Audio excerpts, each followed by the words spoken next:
म के भन्न चाहन्छु भने पार्टीमा जाँदाखेरि हामीले लुगा राम्रो लगाउँछ त्यही जस्तो अनि 1-2 मिनेट हामीले समय निकालेर टक्क बस्ने, ओ मैले आज लुगा यस्तो-यस्तो लगायो, होइन?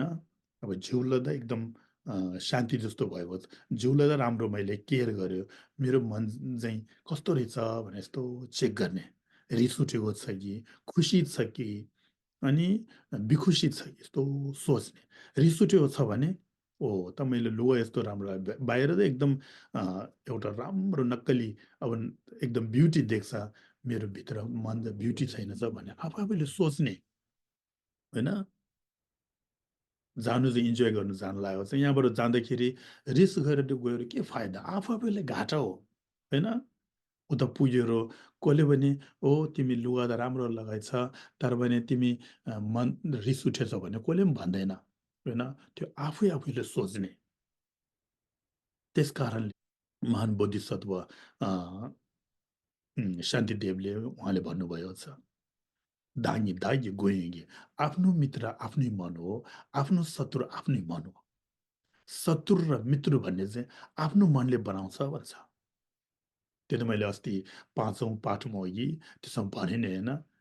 शत्रु मित्र भने आफैले बनाएको। यदि एउटा मान्छेले मलाई आफूले चाहेको काम र चाहेको सामान र चाहेको मद्दत गर्यो भने त्यो मान्छे मेरो मित्र भयो, मेरो साथी भयो। त्यही मान्छेले भोलि मैले भनेको नमानेर मलाई मद्दत गर भनेर नगर्यो भने त्यही मान्छे भोलि शत्रु हुन्छ। मन रहेछ नि जम्मै। त्यो आउने शत्रु र मित्र, साथी र अ, शत्रु भन्ने चाहिँ आफ्नो आफैको आवश्यकता र आफ्नै कारणले शत्रु र मित्र हुँदो रहेछ नि। त्यही हो। त्यसकारणले हामीले जहाँ जाँदाखेरि पनि मनलाई जति बाहिर फेसियल जति गरे पनि भित्र मनलाई पनि अलिकता फेसियल गर्ने। हामीले मनलाई चाहिँ पाप र रिस र राग यस्तो गरी छोपेर राख्यो अनि जिउ चाहिँ सफा गरेर हुँदैन। जिउ सफा कति गर्छ त्यही अनुसार मनलाई पनि सफा गर्दै, गर्दै, गर्दै गर्ने। हामीले दिनमा अ, एक-एक दिनमा होइन लुगा कति फेर्छ होइन? आज लगाएको लुगा भोलि त लगाउँदैन। अब हामी लामाहरू म जस्तो हो भने त एउटै लुगा 7 दिनसम्म लगाउँछ। हाम्रो गुम्बातिर हो भने 1 महिनासम्म लगाउँछ। किनभने लुगा त्यही हो होइन? कालो पनि देख्दैन, सेतो पनि देख्दैन। तपाईँहरू अब लुगा पनि फरक-फरक लगाउनु पर्ने कारणले एउटै लुगा होइन धेरैचोटि लगायो भने के भन्छ? यो त हिजो पनि त्यही लगाएछ, आज पनि त्यही लगाएछ भन्छ नि। अनि फोटो खिच्दा लुगा पनि फरक-फरक चाहिँदो रहेछ नि। बिहातिर पनि त्यही रहेछ नि होइन? पहिलो लुगा एउटै, त्यहाँबाट फेरि केकहरू काट्ने टाइममा लुगा एउटै होइन? त्यो पनि जाँती चाटेको जस्तो, चाटेको त होइन तर पनि अब फेसन भन्दो रहेछ नि। अब त्यो के हो मलाई त थाहा छैन होइन? तर पनि यस्तो सोच्दाखेरि त कस्तो होला? हाम्रो पहिलेको रीतिथिती राम्रो रहेछ भन्ने म सोच्छु। कोही रीतिथितीहरू हामीलाई नचाहिने रीतिथिती पनि छ। कोही रीतिथितीहरू एकदमै राम्रो, मान्छेलाई मान गर्ने होइन? एउटा लाज र शरम भन्ने चाहिँ हाम्रो रीतिथितीमा एकदमै राम्रो छ। त्यो हामीले कहिले पनि गुमाउनु नहुने रहेछ। अब म आफ्नै एक्सपिरियन्समा भनौँ भने होइन, म एकदम गरिबको छोरा हो होइन। 7 वटा दाजुभाइ दिदीबहिनीहरू छ। सानोमै बा बितेको होइन। अ, आमा आमा एउटाले हामीलाई पालन-पोषण गरे होइन। एउटा भात भन्ने त 1 वर्षमा एकखेप पनि देख्दैन। चामल भन्ने त होइन, मासु भन्ने त कहाँ-कहाँ। एकदमै तेल भन्ने त देख्दै देख्दैन। चिनी भन्ने त कहिलेकाहीँ गुलियो चिया खानु पायो भने एकदमै भाग्यमानी, त्यो पनि दुध नभएको चिया। होइन? स्कुल जाँदाखेरि लुगा कहिलेकाहीँ ड्रेस लगाएर भने ड्रेस छैन। अनि चाटेको लुगा लाउँदाखेरि लाज भएर पछाडिबाट हातले छोपेर यस्तो गरेर पनि जानु परेको थियो कि पहिले हो भने हामी चाटेको लुगा लगाउन एकदमै लाज लाग्थ्यो। होइन? जहाँ च्यात्यो भने हामीले नसिलाए लगाउन मनै लाग्दैन, लाज लाग्छ। पहिलेतिर हो भने। आजकल त लुगा च्यातेको लगायो भने पो एकदमै फेसन। च्यातेको लुगाहरू एकदमै महँगो। अब आजकल मौसम एकदमै जाडो छ। कोही बहिनीहरू, कोही भाइहरू घुँडा घुँडा जम्मै प्वाल परेको, फिलामा जम्मै प्वाल परेको, होइन? त्यस्ता-त्यस्ता लुगाहरू लगाएर जाडो छ तर पनि जाडो र तातो भने आफ्नै मन रहेछ एउटा। बाहिर जाडो छ भने पनि तर पनि जाडो लाग्नुपर्ने, उसलाई जुन त्यो भाइ-बहिनी, दाजुभाइहरू जो भयो भने होइन, उसलाई त्यो जुन पाल परेको, घुँडा पाल परेको, फेलामा पाल परेकोहरू लुगा चाहिँ उसले लगाउन इच्छा छ, त्यही कारणले उसलाई जाडो नभएको महसुस गर्छ नि।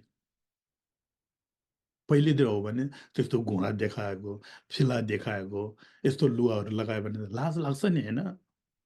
अनि हाम्रो दिदी-बहिनीहरू पनि त्यही हो। पहिलेतिर हो भने हाम्रो चरक्क यहाँसम्म लुगा लगाउँछ होइन, जम्मै फुल लगाउँछ, यसो छाती देखाउने, त्यो दुधको छेउछेउमा देखाउने, यस्तो देखाउने भन्ने छैन नि।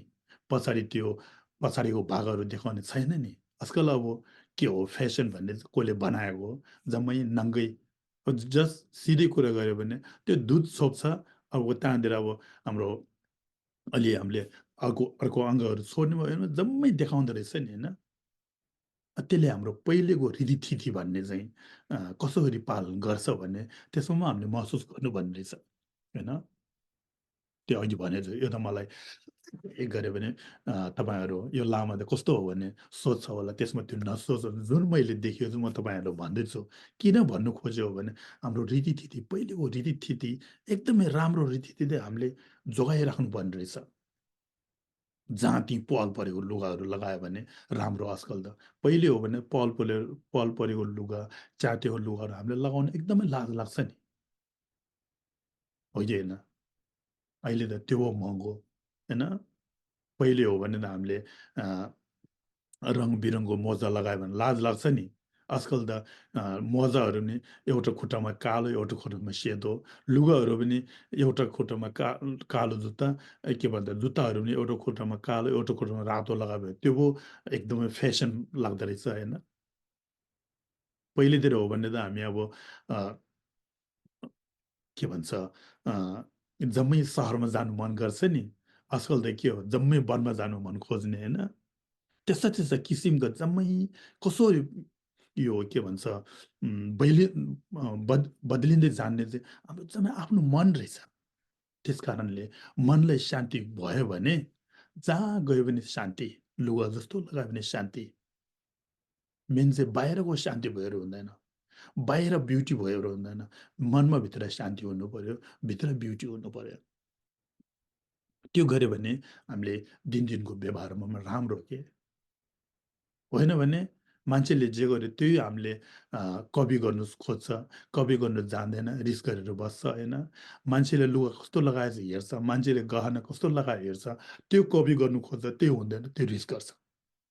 एउटा सानो जीवन बिताउनुको लागि, एउटा 1 दिनको जीवन बिताउनु, 1 दिनको दिन बिताउनुको लागि 3-4 घन्टा यो इन्जोय गर्नुको लागि हामीले 1-2 घन्टा टाइम बिताएर त्यो गर्छ नि। त्यस कारणले मेन कुरा, मुख्य कुरा चाहिँ हामीले जिउलाई जति सेयर गर्छ, जति केयर गर्छ, कति पालन-पोषण गर्छ, त्यही जस्तो मनलाई पनि केयर गर्नु, पालन-पोषण गर्नु। जति मनलाई जिउलाई सफा राख्न चाहन्छ, मनलाई पनि सफा राख्नुहोस्, होइन? हाम्रो जिउहरूमा लुगाहरूमा फोहोर छ भने हामीले धुइहाल्छ नि। त्यही जस्तो मनमा रिस र राग छ भने हामीले छिटोमा छिटो अ, के भन्छ पश्चाताप गरेर होइन यसलाई अ, हटाउने हो कोसिस हामीले जसरी पनि गर्नुपर्छ। त्यो गर्यो भने जिउलाई पनि खुसी, मनलाई पनि खुसी, दिन-दिनमा पनि खुसी, होइन? त्यस्तो हुन्छ भन्ने म तपाईँहरूलाई भन्न चाहन्छु। अब त्यही हो मेन कुरा चाहिँ हामीले जिउलाई जति अ खुसी र केयर गरेर राखेको छैन। त्यही जस्तो मनलाई पनि दिनदिनमा खुसी र केयर गर्नुहोस्। मेन मनलाई दुःख दिने चाहिँ रिस रहेछ, रिस, रिस, होइन? कोही मान्छे के भन्छ भने, "ओ म त रिसर्को छ, मन राम्रो छ" भन्छ नि। तर भने त्यो कहिले पनि मैले त्यो महसुस गर्नु नसक्ने रहेछ, होइन? मन खुसी, मन सफा छ भनेर कसले देख्छ, होइन? कसले भन्छ म मनै सफा छ, रिसर्को मात्रै हो भन्छ नि। रिसर्कोले उसलाई अर्को मान्छेलाई मनमा लागेको छ, मनमा दुःख भइसक्यो भन्छ। मुखले प्याच्चै भन्यो भने, "ओ ऊ त मन राम्रो छ।" मुखले प्याच्चै भन्यो मात्रै भन्दैन नि, "यसको मुख त यस्तो नराम्रो, म त एकदमै मन दुख्यो" भन्छ नि। "ओ उसको मन चाहिँ एकदम सफा छ, मुख नराम्रो मात्रै हो" भन्ने चाहिँ एकदमै कम्तीमा हो। त्यो पनि आफ्नो एकदमै मिल्ने साथीले मात्रै भन्छ। अर्को मान्छेहरूले भन्दैन। हाम्रो समाजमा फेरि यस्ता यस्ता कुराहरू गर्ने, यस्ता यस्ता गर्ने धेरै छ। होइन, आफूले होइन मैले गरेको त राम्रो हो भन्ने देखाउनुको लागि पनि त्यस्तो गर्छ, होइन? मन सफा छ भने मुख पनि सफा निस्किनु पर्यो नि, होइन? उसको व्यवहार पनि बाहिरको व्यवहार पनि सफा हुनु पर्यो नि।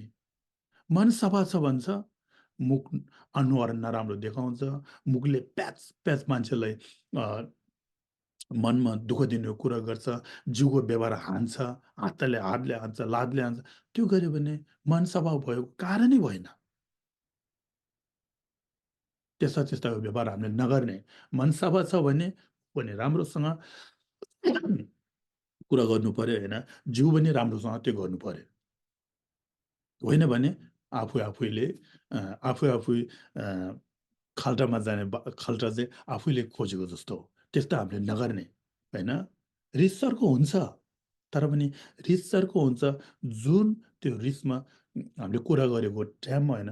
त्यस्तो कुराहरू चाहिँ मनमा नराख्ने। हामीले खुइन्जिन भन्छ नि, खुइन्जिन भन्ने चाहिँ मनमा साँचेर राख्ने के। रिस उठ्दाखेरि हामी भइहाल्छ नि, "ओ तँ के हो?" भन्छ, सकिएपछि सक्यो। उता माफ गर्ने, "ओ मैले आज गल्ती गर्यो, मलाई माफ गर्नुहोस्" भन्दाखेरि केही पनि हुँदैन। तपाईँ पनि रिस उठ्यो, म पनि रिस उठ्यो, हामीभित्र केही छैन भन्ने सफा गर्ने, त्यही टाइममा सफा गर्ने। हामीले त्यस्तो गर्दैन। केही पनि हुँदैन हुँदैन भन्ने भइहाल्यो भने मनमा राखिरहन्छ।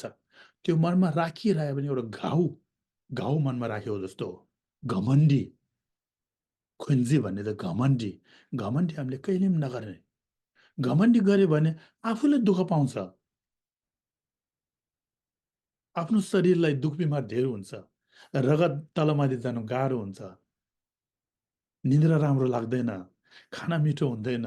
घमण्डी भन्ने त हामीले कहिले पनि नगर्ने। कोही मान्छेहरू एकदमै घमण्डीहरू पनि हुनसक्छ नि, होइन? म जस्तो मान्छे, होइन? रिस हुन्छ, रिसको पछाडि हामीले घमण्डी नगर्ने, होइन? जे भयो भयो अनि आजदेखि सफा भयो भन्ने। कोही मान्छे त्यस्तो गर्दैन, मुखले बोल्दैन, होइन? चुप लागेर बसे एकदम घमण्डी हुनेहरू पनि हुन्छ नि, त्यो नराम्रो व्यवहार हो।